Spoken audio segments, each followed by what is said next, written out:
people are beginning to wake up and question issues. But most times when we wake up individually, we fear to question issues. We fear to talk. We fear to express our opinion. We fear to tell the world what we think. Why do we fear? Why is it that we are afraid to express our opinion, to tell the people what we know? We are afraid because even your people will be the first to attack you.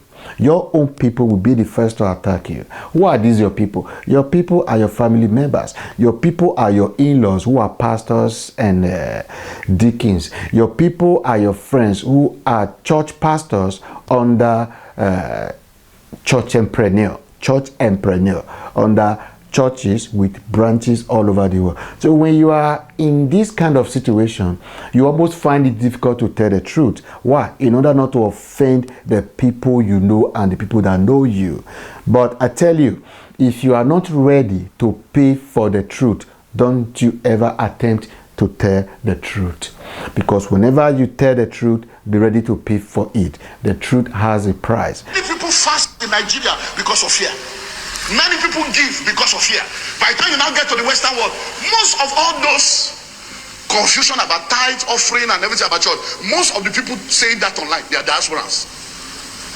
Because they just feel that, no, since I've been here, I don't tithe, I don't give, and everything is working. So what are you talking about? Well, I wasn't going there. I was going to another person before this guy. I see this guy for road talking, telling people the truth. And after this, you will have a lot of enemies. But does he care? No. Let God, let God be pleased and let every man be displeased. Do you care? No, you don't have to. How deep is our darkness? Okay, let's go to where I was going. Your knowledge about God today is just somebody's perspective. He said, excuse me, one moment, don't go for don't, wait. He said, your knowledge about God today is somebody else's perspective.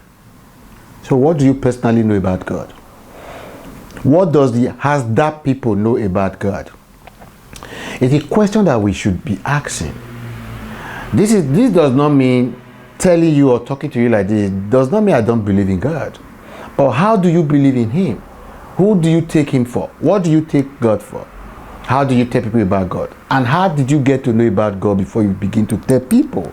All these are questions we need to ask.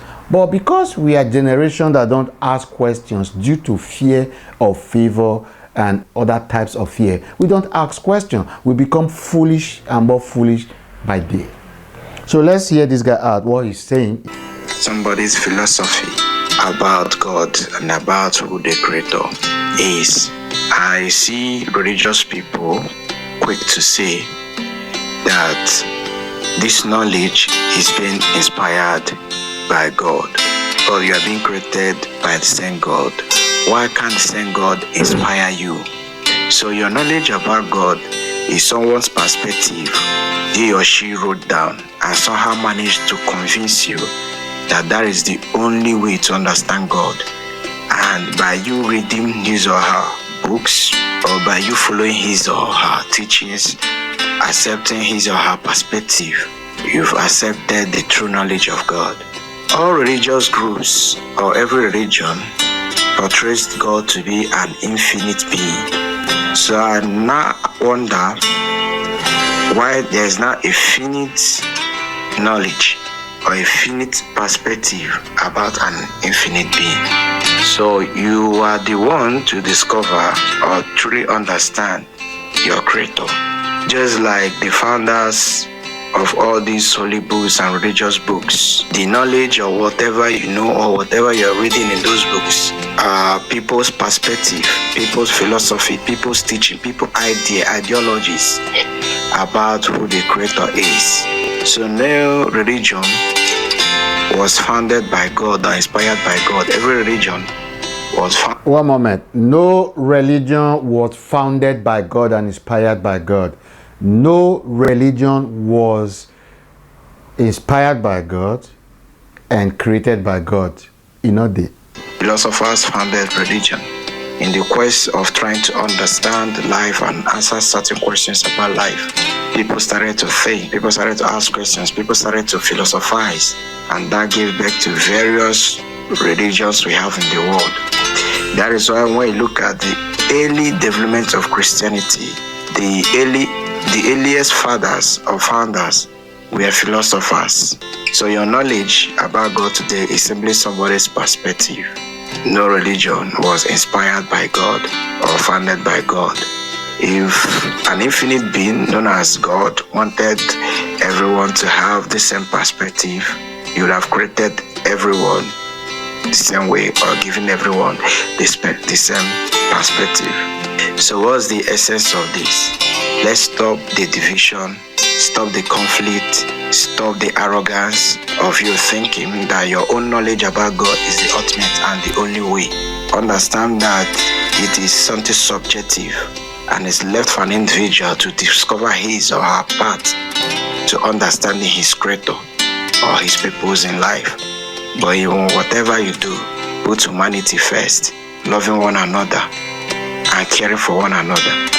That is the best form of religion, love, humanity.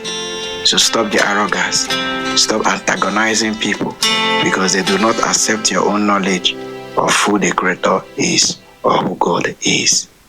Thank you.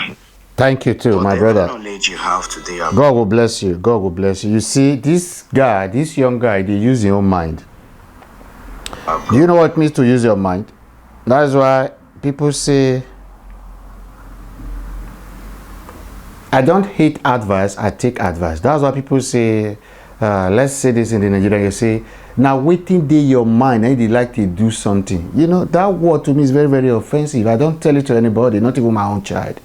Then, if you don't use what they in mind, they do something. Now your own mind, they won't come use it. God give everybody your mind.